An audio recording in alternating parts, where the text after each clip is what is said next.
So hello and welcome friends to my channel Vinayak movies update. दोस्तों, आज मैं आपको डार्क के सीजन 3 का एपिसोड 1 को एक्सप्लेन करने वाला हूं। दोस्तों, इससे पहले मैं अपनी एक्सप्लेनेशन स्टार्ट करूं, मैं आपसे एक्सपेक्ट करता हूं कि आपने सीजन 1 और 2 देखा होगा, वरना ये वीडियो आपकी समझ में नहीं आएगी। तो पहले आप जाकर उन सीजन्स को देख लें। तो चलिए शुरू करते हैं आज की वीडियो को। दोस्तों, एपिसोड 1 की स्टार्टिंग में हम 3 लोगों को देखते हैं, एक बच्चा, एक एडल्ट और एक ओल्ड मैन। अब दोस्तों, इन तीनों की होठ पर एक जगह पर एक कट होता है, तो हम समझ जाते हैं कि ये तीनों एक ही इंसान है बट डिफरेंट टाइमलाइन से हैं, और तीनों ही एक रूम को जला देते हैं जहां इस पूरी सीरीज से रिलेटेड लोगों की फोटोज होती हैं। फिर कहानी को वहीं से देखते हैं जिस दिन एपोकलिप्स हुआ था और दूसरे वर्ल्ड से आई मार्था जोनस को अपने साथ ले जाती है और उसे विंड एंड केव्स में ही छोड़कर खुद कहीं गायब हो जाती है। दोस्तों, ये वाली मार्था एक स्फेयर टाइप की टाइम मशीन का यूज करके टाइम ट्रेवल कर पा रही थी। यहाँ जोनस को कुछ समझ नहीं आ रहा होता है कि वो कहाँ है और ये मार्था किस टाइमलाइन की है। अब दोस्तों, ये दुनिया एक अलग ही दुनिया होती है और आज डेट होती है 4 नवंबर 2019। यह हमें देखकर पता चलता है इस दुनिया में भी सब कुछ वैसा ही हो रहा होता है जैसा कि रियल वर्ल्ड में 4 नवंबर 2019 को हो रहा था। बट यहाँ कुछ बातें डिफरेंट भी थी, जैसे मार्था, मैग्नस, मिकेल और कैथरीन उस घर में रहते हैं जहाँ रियल वर्ल्ड में जोनस की फैमिली रहती थी। इस वर्ल्ड में कैथरीन का हस्बैंड अल्रिक उससे अलग हो चुका है। दूसरी तरफ अल्रिक और हैना हस्बैंड वाइफ हैं और हैना इस वर्ल्ड में इस टाइम पर प्रेग्नेंट होती है और उसे अपने हस्बैंड पर कुछ शक होता है, मे बी किसी के साथ उसका अफेयर चल रहा है। इसके अलावा हम डॉपलर फैमिली को देखते हैं। इस फैमिली को देखकर हमें पता चलता है इस वर्ल्ड में हेल्गे डॉपलर के कान की जगह उनकी आंखों में चोट लगी होती है।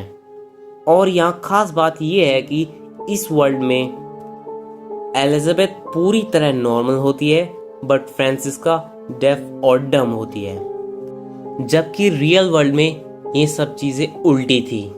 इसके अलावा मैग्नस और फ्रांसिस्का का अफेयर भी चल रहा होता है और हमें ये भी पता चलता है कि इस वर्ल्ड में भी एरिक गायब हो चुका है और पुलिस स्टेशन में इस मैटर पर एक मीटिंग हो रही होती है।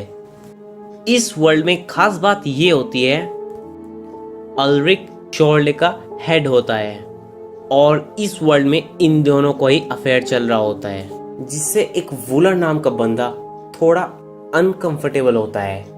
और दोस्तों, इस आदमी का एक हाथ नहीं होता है। अब स्कूल में हम मार्था, मैग्नस, फ्रांसिस्का, बॉर्थोस और एक डिफरेंट कैरेक्टर किलियन होता है और इस वर्ल्ड में मार्था और किलियन गर्लफ्रेंड और बॉयफ्रेंड होते हैं। अब दूसरी तरफ रियल वर्ल्ड वाला जोनस इसी वर्ल्ड में होता है और वो अपने घर जाता है, बट वहाँ वो देखता है कि उसके घर में तो नेल्सन फैमिली रहती है। इसके बाद वो स्कूल जाता है जहाँ उसे कोई नहीं पहचानता। वो बार बार मार्था से भी मिलने का ट्राई करता है बट ये मार्था उसे जानती ही नहीं।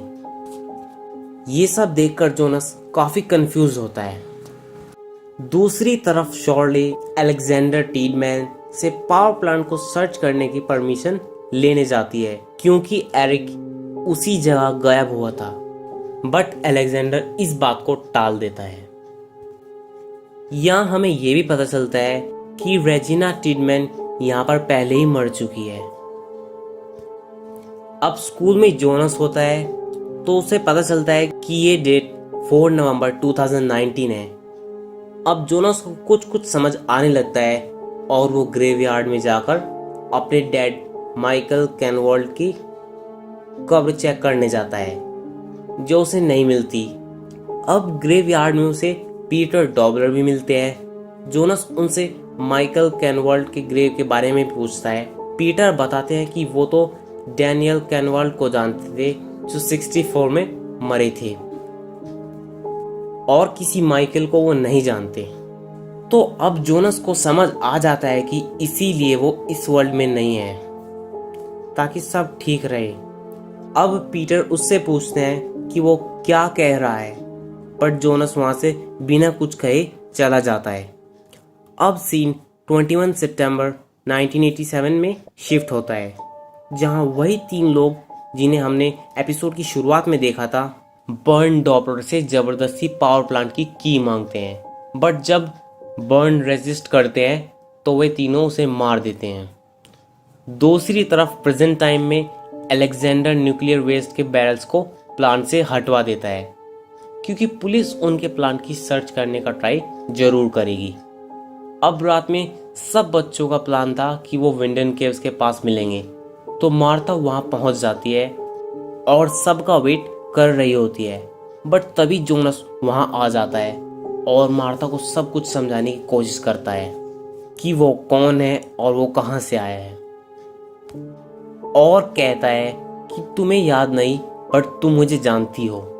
ये सब एक डेजा वू की तरह है। मार्था भी थोड़ी इमोशनल सी हो जाती है, बट तभी और लोग भी वहां आ जाते हैं। बट इस बार मिकेल यहाँ नहीं आता। अब वो यहाँ नहीं आया तो वो गायब भी नहीं होगा, और इसीलिए जोनस यहाँ एग्जिस्ट नहीं करता।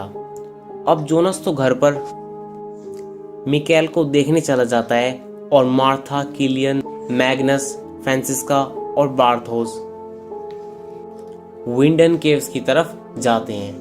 अब पहले की ही तरह लाइट फ्लिकर करती है और सभी बच्चे डरकर वहां से भागने लगते हैं। बट मार्था गिर जाती है जैसे रियल वर्ल्ड में जोनस गिरा था, और वो एक औरत को ब्लैक पेंट से सने हुए देखती है। दोस्तों, इस औरत को देखकर ऐसा लगता है कि जैसे वो मार्था ही हो, but I am not sure. फिर एकदम से मार्था को लेने किलियन आ जाता है और ये सब बंकर में जाकर छुप जाते हैं। अब सीन्स फास्टली स्विच होने लगते हैं और हम सभी कैरेक्टर्स को परेशानी में देखते हैं। अब बंकर के अंदर जब सब होते हैं तो दीवार में एक पोर्टल खुलता है और वहां से एक बच्चे की लाश बाहर आती है, और ये लाश मैट्स नील्सन की थी, जैसा हमने रियल वर्ल्ड में भी देखा था। दूसरी तरफ मिकेल को देखने के बाद जोनस घर से दुखी होकर निकलता है, और उसे एक ओल्ड लेडी मिलती है जो जोनस से कहती है कि मैं तुम्हारा ही वेट कर रही थी, क्योंकि मिकेल ने यहाँ ट्रैवल नहीं किया इसीलिए वो यहाँ एग्जिस्ट ही नहीं करता। ये ठीक वैसे ही हुआ जैसे जोनस चाहता था, बट फिर भी इस दुनिया का अंत बुरा ही है, जैसे जोनस की दुनिया का, और ये दुनिया भी तुम्हारी दुनिया की ही तरह खत्म हो जाएगी और बार बार होगी। अब पहले तो जोनस समझ नहीं पाता ये लेडी कौन है, बट फिर हमें पता चलता है कि ये और कोई नहीं मार्था ही है जो ओल्ड एज में है। फिर सीन 21 सितंबर 1888 में आता है। अब दोस्तों, ये एक नई टाइमलाइन है जो अब तक हमने नहीं देखी।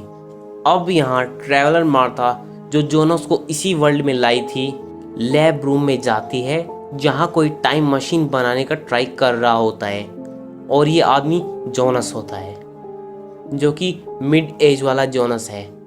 अब वो मार्था को देखकर इमोशनल हो जाता है, बट मार्था उसे कह देती है कि वो उसकी मार्था नहीं है, और वो जोनस को उसके और अपने वर्ल्ड में इन सब इवेंट्स के ओरिजिन को ढूंढने के लिए कह रही होती है।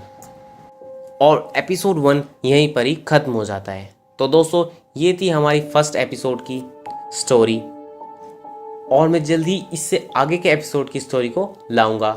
अगर आपको ये वीडियो अच्छी लगे तो इसे लाइक कीजिए और शेयर कीजिए, और हमारे चैनल को सब्सक्राइब कीजिए। Thanks for watching my video.